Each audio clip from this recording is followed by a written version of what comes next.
সময়। কথায় বলে সময়ের পূর্বে কিছুই হয় না।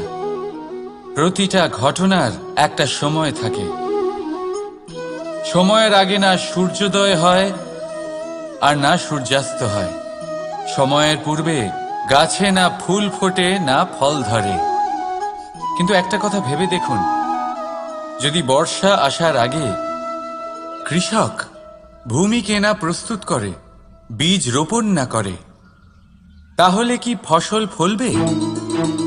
যদি কোনো যোদ্ধা যুদ্ধের পূর্বে নিজের অস্ত্রের ধার না দেয়, তাহলে সে যুদ্ধ কি করে লড়বে? এর মানে এটাই হলো যে সময় আপনার যখন আসার তখন অবশ্যই আসবে, কিন্তু ততক্ষণ এটাও গুরুত্বপূর্ণ যে আপনি নিজেকে তার জন্য তৈরি রাখুন। কারণ এই সুযোগ